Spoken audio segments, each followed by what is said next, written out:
दोस्तों एक बार फिर से स्वागत है आपको अपने YouTube channel HP knowledge free में। दोस्तों आज की इस वीडियो में मैं आपको सामान्य विज्ञान से संबंधित टॉप आईएमपी एमसीक्यू क्वेश्चनों के आंसर के बारे में बताने वाला हूं, जो दोस्तों प्रयोगशाला परिचारक, भृत्य, चौकीदार और स्वीपर के एग्जाम में पूछे जा सकते हैं। एंड दोस्तों इससे भी पहले हमने छत्तीसगढ़ का इतिहास, भूगोल, छत्तीसगढ़ में पंचायती राज से संबंधित वीडियो अपलोड कर चुके हैं। अगर आपने उस वीडियो को नहीं देखे हैं तो आप हमारे चैनल में विजिट करके उस वीडियो को देख सकते हैं। तो दोस्तों चलिए बिना टाइम वेस्ट किए हम इस वीडियो को स्टार्ट करते हैं।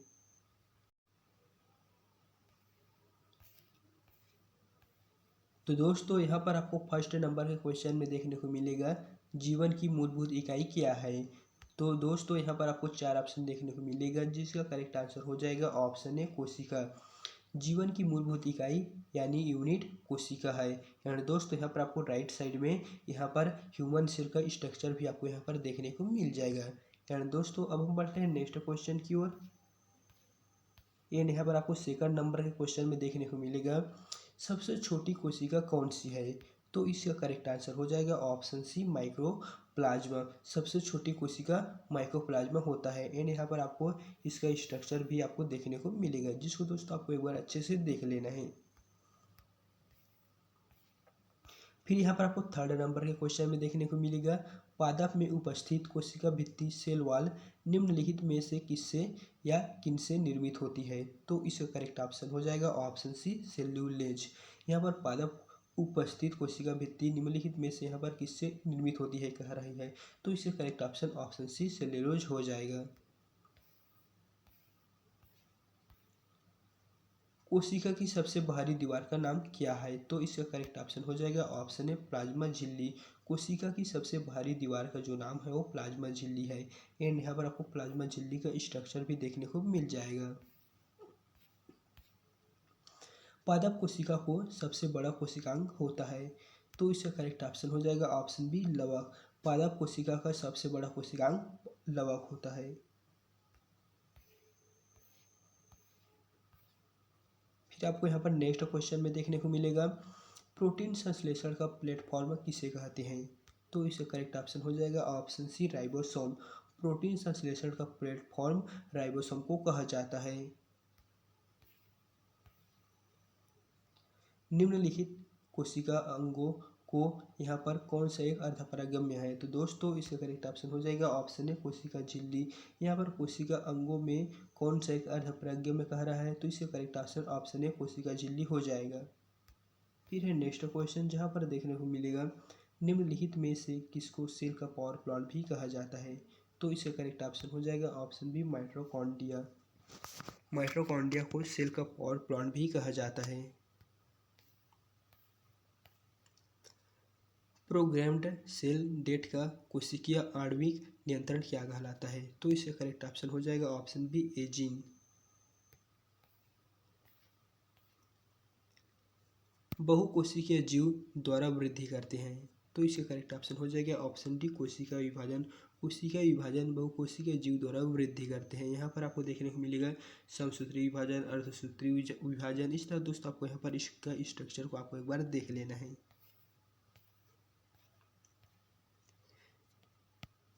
यदि माइटोकॉन्ड्रिया काम करना बंद कर दे तो कोशिका में कौन सा कार्य नहीं होगा। तो इसका करेक्ट ऑप्शन है ऑप्शन बी भोजन का ऑक्सीकरण। यदि माइटोकॉन्ड्रिया काम करना बंद कर दे तो कोशिका में भोजन का ऑक्सीकरण कार्य नहीं होगा। एक विशेष कार्य करने वाले समान कोशिकाओं के समूह को क्या कहते हैं। तो इसका करेक्ट ऑप्शन हो जाएगा ऑप्शन ए ऊतक। एक विशेष कार्य करने वाले समान कोशिकाओं के समूह को ऊतक कहा जाता है।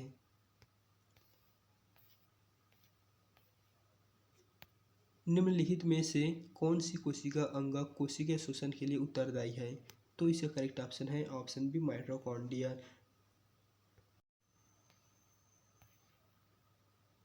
निम्नलिखित में से किसमें कोशिका भित्ति नहीं होती है।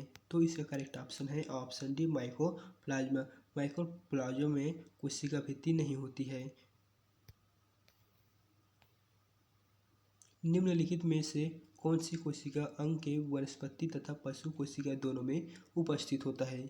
तो इसका करेक्ट ऑप्शन यानी सही आंसर हो जाएगा ऑप्शन डी सूत्रकणिका। सूत्रकणिका में यहाँ कोशिका अंग वनस्पति तथा पशु कोशिका दोनों उपस्थित रहता है। यहाँ पर दोस्तों आपको प्लांट सेल, एनिमल सेल दोस्तों आपको यहाँ पर दोनों देखने को मिल जाएगा, जो वनस्पति और पशु कोशिका दोनों में उपस्थित होता है। कोशिका में उपस्थित प्लाज्मा झिल्ली निम्नलिखित में से किनसे निर्मित होता है? तो इसका करेक्ट ऑप्शन है ऑप्शन डी, ए और सी दोनों। ए प्रोटीन और सी लिपिड दोनों से यहाँ पर कोशिका में उपस्थित प्लाज्मा झिल्ली यहाँ पर निर्मित होता है, प्रोटीन और लिपिड से। निम्नलिखित में से कौन सा कोशिकांग डीएनए रखता है? तो इसका करेक्ट ऑप्शन है ऑप्शन डी, माइटोकॉन्ड्रिया। माइटोकॉन्ड्रिया कोशिकांग डीएनए रखता है।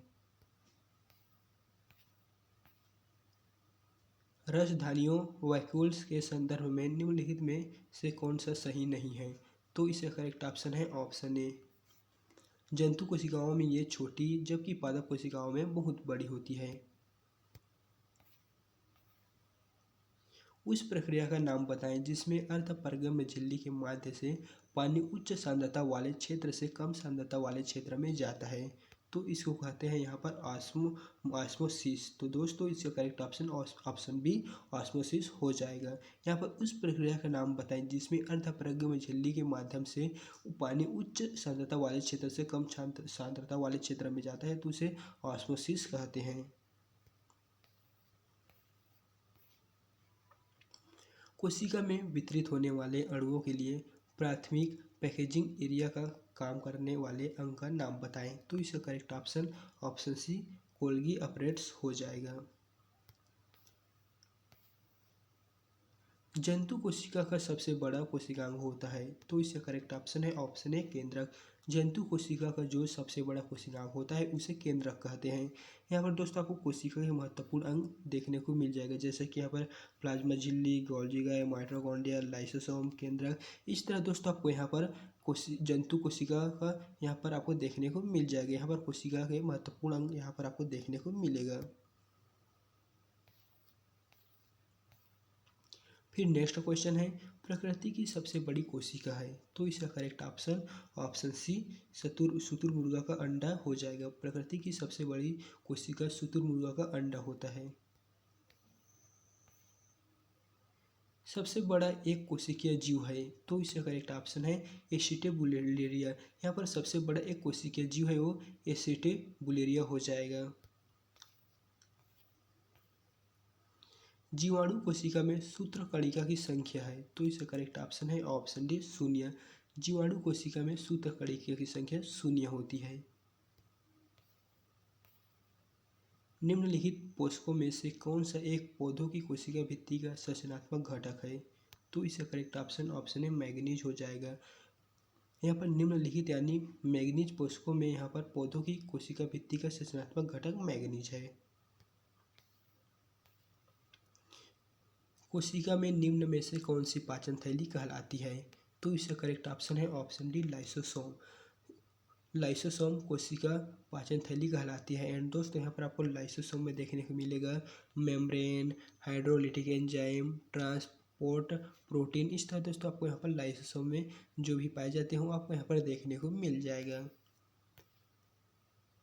कोशिकीय व आणविक जीव विज्ञान केंद्र कहाँ स्थित है? तो इसका करेक्ट ऑप्शन है ऑप्शन सी हैदराबाद।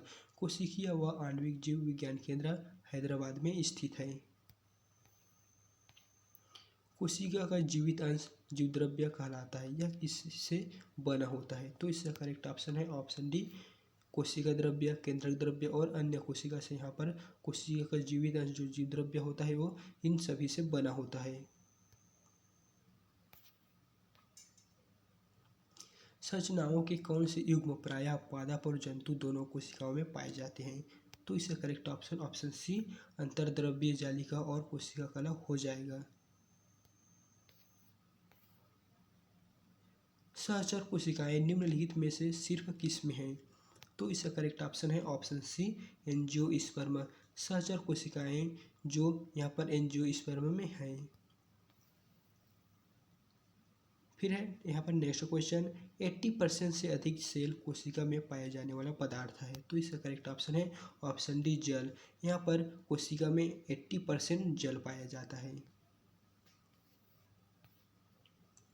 निम्नलिखित में से कौन सा यहाँ पर कोशिका नियंत्रण केंद्र है? तो इसका करेक्ट ऑप्शन है ऑप्शन ए केंद्रक। निम्नलिखित में से कोशिका नियंत्रण केंद्र केंद्रक होता है। कोशिका की आत्महत्या की तहली किसे कहा जाता है? तो इसका करेक्ट ऑप्शन है लाइसोसोम हो जाएगा। कोशिका की आत्महत्या तैली यहाँ पर लाइसोसोम को कहा जाता है। लाइसोसोम के बनने के लिए निम्नलिखित में से कौन उत्तरदायी होता है? तो इससे करेक्ट ऑप्शन बी हो जाएगा, ऑप्शन बी गोल्जी उपकरण। लाइसोसोम के बनने के लिए गोल्जी उपकरण उत्तरदायी होता है। कोशिका के भीतर पाए जाने वाले जेली जैसे पदार्थों को क्या कहते हैं? तो इसका करेक्ट ऑप्शन ए कोशिका द्रव्य हो जाएगा। उस प्रक्रिया का नाम बताएं जिसमें कोशिकाओं द्वारा पदार्थ का अंतर्ग्रहण प्लाज्मा झिल्ली द्वारा होता है। तो इसका करेक्ट ऑप्शन है option D endocytosis.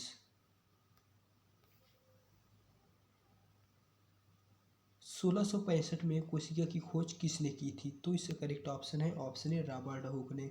Robert Hooke ने कोशिका की खोज 1665 में किया था।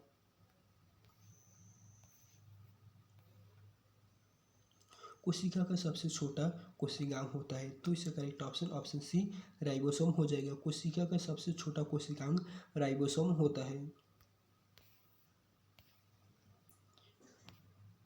वसा का संचय कोशिका का कौन सा अंग करता है? तो इसका करेक्ट ऑप्शन ए गोल्जी गाय हो जाएगा। वसा का संचय कोशिका का गोल्जी गाय करता है। ज्ञात सबसे छोटा प्रोकैरियोटिक जीव है। तो इसका करेक्ट ऑप्शन ए माइकोप्लाज्मा हो जाएगा। माइकोप्लाज्मा सबसे छोटा प्रोकैरियोटिक जीव है। फ्लोएम में सहचर कोशिकाएं किस में पाई जाती है? तो इसका करेक्ट ऑप्शन है ऑप्शन डी आवृत्ति बीजी। आवृत्ति बीजी फ्लोएम में सहचर कोशिकाएं पाई जाती है। न्यूक्लियस के बाहर डीएनए कहाँ मिलता है? तो इसका करेक्ट ऑप्शन सी माइटोकॉन्ड्रिया हो जाएगा। न्यूक्लियस के बाहर डीएनए माइटोकॉन्ड्रिया में मिलता है। फलों और बीजों को भिन्न प्रकार के आकर्षक रंग कौन प्रदान करता है? तो इसका करेक्ट ऑप्शन बी क्रोमोप्लास्ट हो जाएगा। फलों और बीजों को विभिन्न रंग प्रदान करने वाला यहाँ पर क्रोमोप्लास्ट है। एक कोशिकीय जीव कैसे प्रजनन करता है? तो इसका करेक्ट ऑप्शन ए कोशिका विभाजन हो जाएगा। एक कोशिकीय जीव कोशिका विभाजन द्वारा प्रजनन करता है। एक कोशिका के केंद्रक में कौन सा द्रव्य होता है? तो इसका करेक्ट ऑप्शन सी न्यूक्लियोप्लाज्मा हो जाएगा। एक कोशिका के केंद्रक में न्यूक्लियोप्लाज्मा द्रव होता है। निम्नलिखित में से कौन सी कोशिका अंगक केवल वनस्पति कोशिका में उपस्थित होता है? तो इसका करेक्ट ऑप्शन है ऑप्शन बी कोशिका भित्ति।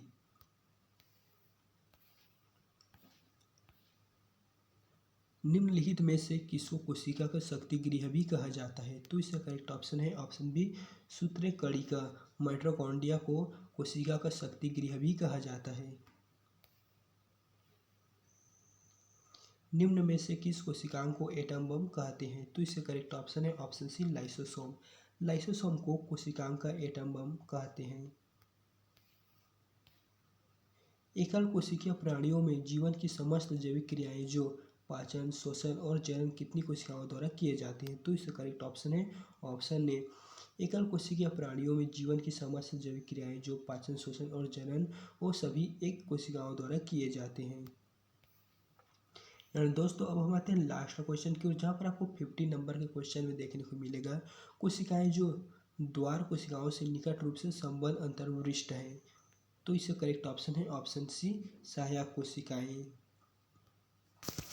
तो दोस्तों ये था प्रयोगशाला परिचालक, भृत्य, चौकीदार और स्वीपर के एग्जाम में पूछे जाने वाले टॉप IMP MCQ क्वेश्चन।